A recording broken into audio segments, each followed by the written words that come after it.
Hey guys, welcome back to another one of my videos. Today I'm going to be reviewing a game between me and Arjun Jain, one of my friends that I played against in the last chess tournament. So let's get right on into the video.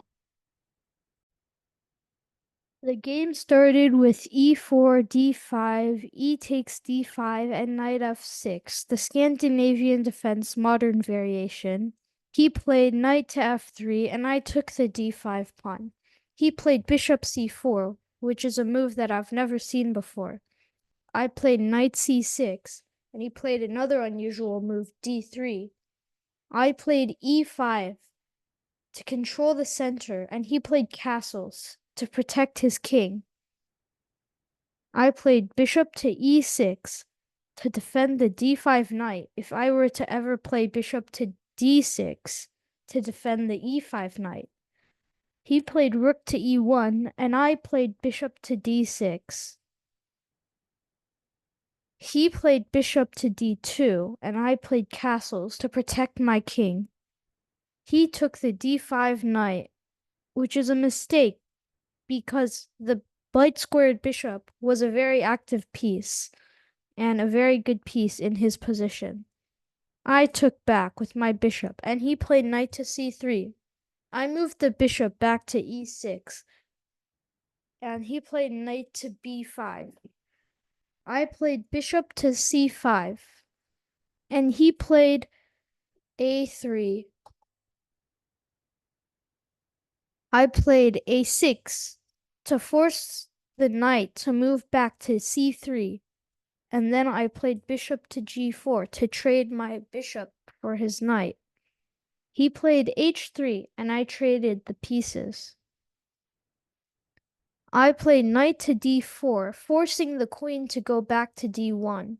If he didn't, for example, if he played queen to g3, I would play knight takes c2, forking the two rooks. He played queen to d1, and I moved the queen to e7 to protect the e5 pawn. He played knight to e4, where I made a big mistake. I played pawn to f5. This allows him to play bishop to g5, and now there's no good squares for my queen to move, and also to protect the bishop while keeping the queen safe. I'm forced to play queen to e6, trying to play queen to c6 after they take my bishop, maybe getting attack on the king. He played knight takes c5, and I played queen to c6. Now, he played rook takes e5, and I played rook 8 to e8, trying to trade off the rooks and attack his knight. He traded the rooks and then moved the knight back to b3. I played knight to e2, checking the king, and he moved the king to f1.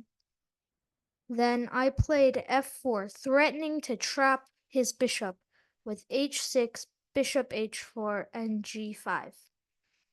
He played knight c1, forcing me to move my knight, and that means that I can't trap his bishop because the knight was the only defender of the f4 pawn. I played knight to d4, and he played bishop takes f4. I played rook to f8, trying to attack the f2 square, and he played queen to d2.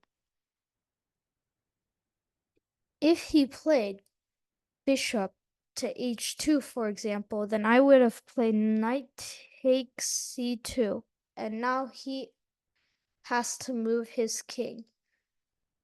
Otherwise, if he moved the rook, I would play knight to e3 check, and then he would move the king, and I would take his queen. He played queen to d2, however, and my plan was ruined. So I played queen takes c2 to try and win a piece, because if he took the queen and then moved the rook, then I would take his bishop. And now the material is equal, except for he has one more pawn than me. However, he played bishop to e3, And if I took the queen, it would be harder for me to attack. So I moved the queen back to c5. So if he took the knight, I might still be able to attack his king. He traded, and then he moved the knight to b3, attacking my queen and forcing it to move. I moved it back to b6, still keeping pressure on f2 and attacking the knight. He played queen to c2, which defends the knight and still defends the f2 square as well. I played rook to f5, trying to play rook to b5, attacking the knight again, but he played a4, which put a stop to my plans. I played rook to g5 to try attack the g2 square, and he played rook to e1, threatening rook to e8 check or queen to c4 check. I played queen to g6 check to defend against the e8 square, and he played queen to c4. I moved king to h8, and we played a few more moves until I resigned.